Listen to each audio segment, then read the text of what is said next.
Hello everyone, welcome to my YouTube channel English Literature by Mahesh Nagar. Today I am going to explain you today I brought you a beautiful poem. It is actually an epic poem and this is considered that this was the first English poem और ऐसा माना जाता था है भी सही कि Beowulf जो है एक ऐसी पोएम है जो कि फर्स्ट टाइम इंग्लिश में लिखी गई पोएम मानी जाती है। अबाउट इट्स पोएट कोई ट्रेस नहीं है, यानी कि कोई इन्फॉर्मेशन नहीं है, बट पोएम के बारे में कुछ जानकारी है जो कि ओल्ड इंग्लिश में लिखी हुई मानी जाती है। देखते हैं ये किस तरह की एक हीरोइक पोएम है। बियोवुल्फ इसका हीरो है। It was earliest and greatest epic a heroic poem, इसको माना जाता है। स्टोरी स्टार्ट होती है spear dance a kingdom. Spear dance नाम का एक साम्राज्य हुआ करता था। Once it were without a king, और एक बार ऐसा समय था जब यहाँ पर कोई राजा नहीं था। A ship came into their harbour, और उनके बंदरगाह पर एक शिप आती है, filled with treasures and weapons of war, and in the midst of these things was a baby sleeping. और जो शिप आती है उसमें कई सारे हथियार और कई सारे जो आभूषण वगैरह या ट्रेजर जो खजाने हैं उससे भरी हुई थी, और उसके बीच में एक बच्चा सोया हुआ था। No man sailed the ship, कोई भी व्यक्ति शिप को चलाकर नहीं लाया था। It came of itself, और ये खुद ही जो है वहाँ पर आई थी। ब्रिंगिंग द चाइल्ड, जिसमें वो बच्चा था, हुज नेम वॉज चाइल्ड, और जिसका नाम था child. Now child grew and became a mighty warrior. अब धीरे धीरे जैसे समय बीतता गया, चाइल्ड जो है वो ग्रीव हो गया, बड़ा हो गया और एक माइटी वॉरियर बन गया, यानी कि बहुत ही मजबूत, और हम बोल सकते हैं कि योद्धा बन गया वो। And led the spear dance for many years, और कई साल तक जो है स्पीयर डांस का जो किंगडम है, साम्राज्य, उसका राजा बन के रहा वो। हिज सन वॉज बियोवुल्फ, और यहाँ पर उसका सन जो है वो बियोवुल्फ था। लेकिन ये बियोवुल्फ वो नहीं है जिसके ऊपर पोयम है, ये बियोवुल्फ दूसरा है। Means this is not the Beowulf who is the hero of the epic poem, ये वो बियोवुल्फ नहीं था। On becoming strong and wise to rule, और जब वो शासन करने के लिए स्ट्रॉन्ग और बड़ा हो गया, देन आइज फेट, यानी कि यहाँ पर जो है फेट यानी कि किस्मत जो है उसका एक हम बोलते हैं ना, जैसे भविष्यवाणी हुई, वो कहती है। And it was the time for Scyld to go, और ये जो समय था वो साइल जो राजा था उसके जाने का था, यानी कि उसके डेथ का टाइम आ चुका था। One of Scyld's descendants was Hrothgar, और उसका एक डिसेंडेंट था, यानी कि बियोवुल्फ के भी बाद हॉर्दगर नाम का एक किंग हुआ करता था जो कि डेंस का राजा बना। With him the story of Beowulf begin, और उसी हॉर्दगर जो था उसकी राजा बनते ही बियोवुल्फ की कहानी जो है वो शुरू होती है। और ये जो ऊपर वाला बियोवुल्फ है ये पहले इसका एंसेस्टर था, यानी कि हॉर्दगर का। Hrothgar in his old age built a mead hall near the sea, और समुद्र के किनारे जब वो बूढ़ा हो गया था तो उसने एक हॉर्दगर ने एक बड़ा सा हॉल बनवाया, कार्ल हेरोट, और उसका हॉल का नाम क्या रखा? हेरोट रखा। द मोस्ट स्प्लेंडिड हॉल, और बहुत ही ज़बरदस्त हॉल था ये।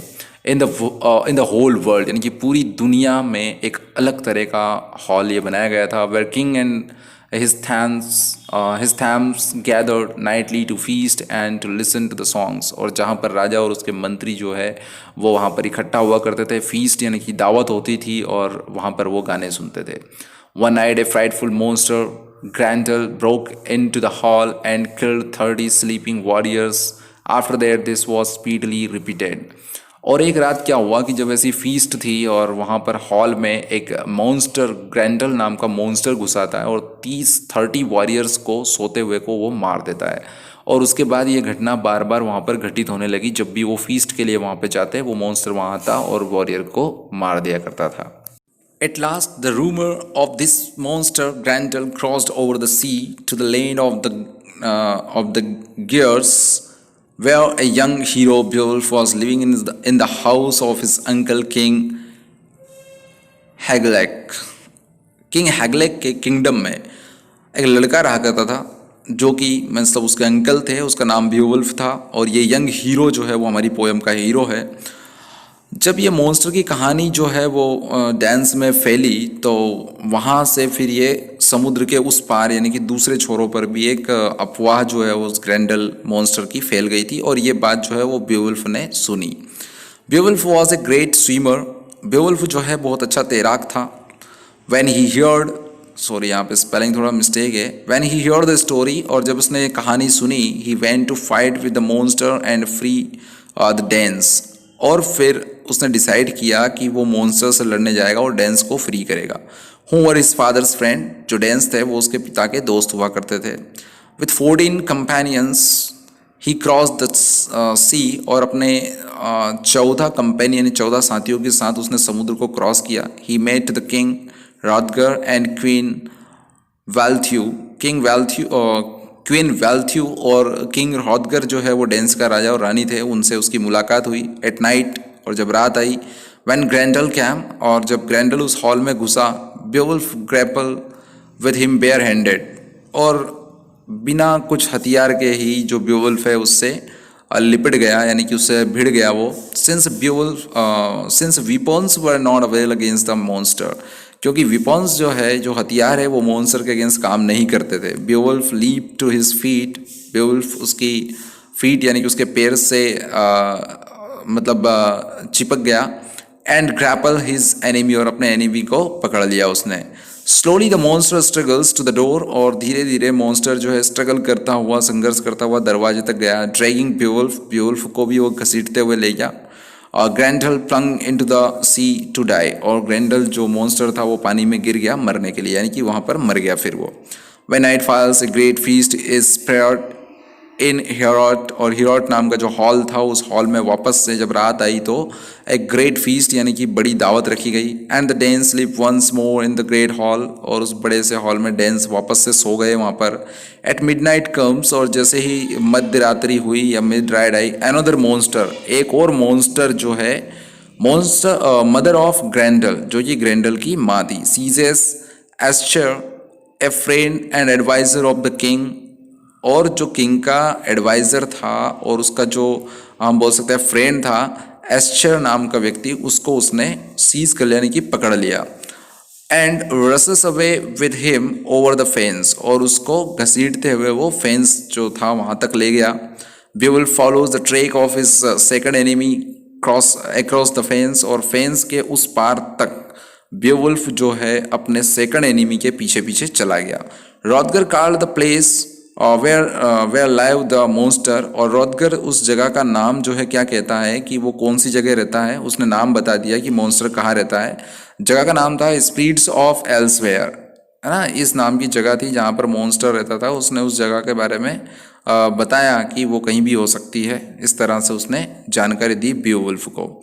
उसके बाद क्या होता है कि Beowulf plunge into the horrible place, और उस डरावनी जगह पर जो बेवुल्फ है वो चला जाता है। While his companion wait for him on the shore, और सी शोर पर, समुद्र के किनारे जो है उसके कंपेनियन उसका इंतजार कर रहे हैं। ग्रैंडल्स मदर ड्रैग्स हिम इनटू ए कैव, और ग्रैंडल की जो माँ है उसको कहाँ पर लेके जाती है, एक गुफा में लेके जाती है। Where she monster swam at him from behind, और जहाँ पीछे से जो सी मॉन्स्टर है, समुद्री मॉन्स्टर, वो उसके ऊपर अटैक कर देता है। And is award is sword है, यहाँ पर थोड़ा सा मिस्टेक हो गया है। And is sword is turned with the mighty blow, और एक जबरदस्त जो धक्का लगता है या फिर जोर का जो ब्लो लगता है उस मॉन्स्टर का, उसकी वजह से बेवुल्फ की तलवार जो है वो मुड़ जाती है, टर्न हो जाती है। दैन ही ग्रैब हर बेयर हैंडेड, और फिर वो बिना हथियार के उसको ग्रिप कर लेता है। And tries to hurl down, और उसको नीचे गिराने की कोशिश करता है। Suddenly he sees a magic sword, और अचानक बेवुल्फ देखता है कि वहाँ पर एक चमत्कारिक तलवार है, made by the giants long ago, जो कि कई गियंट्स ने बहुत समय पहले बनाई थी शायद। Struggling up he seizes the weapon, और स्ट्रगलिंग करते हुए उसने धीरे से वो वेपन जो है वो पकड़ लिया, यानी तलवार उसके हाथ में आ गई। Whorls it and brings down A crashing blow upon the monster snake, और उसको उसने घुमाया, और घुमाकर जो है क्रैशिंग ब्लो जो है मॉन्स्टर की नेक पर, यानी कि गर्दन पर उसने वार कर दिया। The monster falls and the fight is won, actually right नहीं है, फाइट है ये। थोड़ा मिस्टेक हो गया है टाइपिंग में, तो आप इसको करेक्टली लीजिए। मॉन्स्टर जो है वो गिर जाता है और फाइट जो है वो जीत ली जाती है। The cave is full of treasures, पूरी गुफा जो है वो बिल्कुल खजाने से भर जाती है। But Beowulf heeds dam not, परंतु बेवुल्फ का ध्यान उनके ऊपर नहीं जाता है। फॉर नियर हिम, और उसके पास ही क्या होता है, लाइज ग्रैंडल डेड, उसके पास ही जो ग्रैंडल है वो मरा हुआ पड़ा है। Again Beowulf swing the great sword, दोबारा से बेवुल्फ अपनी तलवार को उठाता है और उसको स्विंग करता है, हवा में लहराता है, and strikes of his enemies head, और अपने एनिमी के शत्रु के सर को काट डालता है। As the venomous blood touches the sword blade, और जिस तरह से मोस्टर का गर्म खून जो तलवार की ब्लेड पर लगता है, the steel melts like ice before fire, और जिस तरह से बर्फ आग के सामने पिघलता है उस तरह से वो तलवार का जो स्टील है वो पिघल जाता है।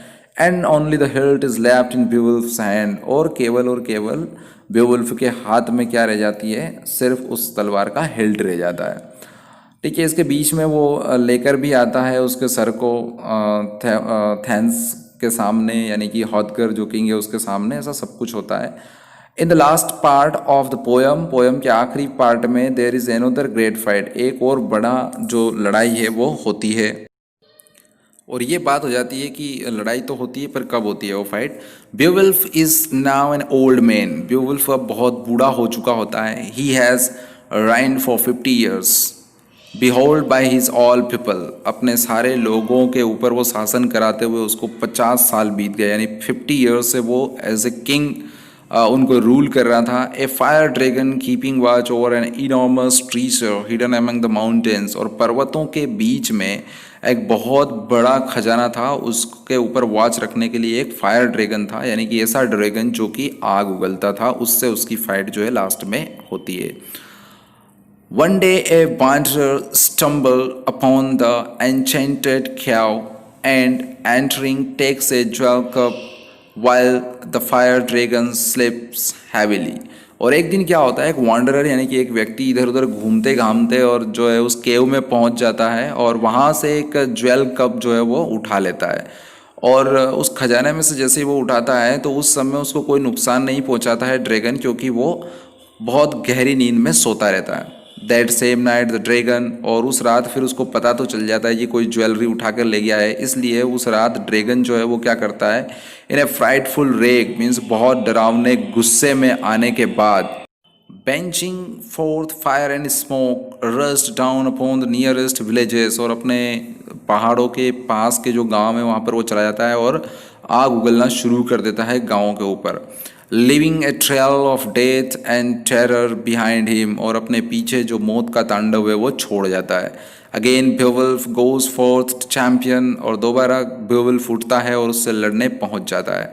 एज ही अप्रोचेस, जैसे वहाँ पे वो पहुंचता है, द ड्रैगन्स केव, ड्रैगन की गुफा में, the fight with the fire dragon takes place, उस फायर ड्रैग यानी कि आग उगलने वाले ड्रैगन से उसकी लड़ाई होती है। इन विच, जिसमें Beowulf raped in fire and smoke, और जो आग और धुआं है उसकी चपेट में बेवुल्फ आ जाता है।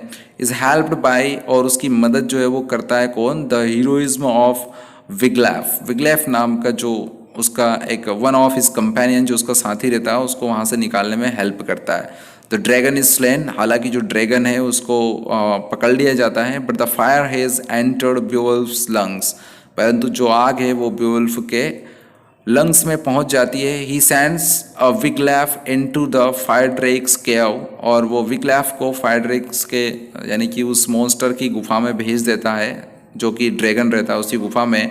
Who finds it filled with rare treasures, और जब वो जाता है तो वो देखता है कि पूरी गुफा जो है वो रेयर ट्रीजर से भरी हुई है, यानी कि रेयरली पाए जाने वाले ज्वेलरीज से भरी हुई है। But he cares little for the treasure, परंतु उसको ट्रीजर की कोई परवाह नहीं थी या उसकी तरफ उसने ध्यान नहीं दिया। His mind is full of his dying chief, उसका पूरा ध्यान जो है अपने मरते हुए जो उसका चीफ था यानी कि बेवुल्फ उसकी तरफ था। Beowulf was still living when Wiglaf sent a messenger hurriedly to his people, और जब विग्लैफ एक मैसेंजर को लोगों के तक खबर पहुंचाने के लिए भेजता है, तब तक बेवुल्फ जिंदा रहता है। When they came, they found him dead, और जब लोग आते हैं वहाँ पर तब तक बेवुल्फ की डेथ हो चुकी होती है। And the huge dragon dead on the sand beside him, और उसके बगल में रेत पर मरा हुआ ड्रैगन भी पाया जाता है।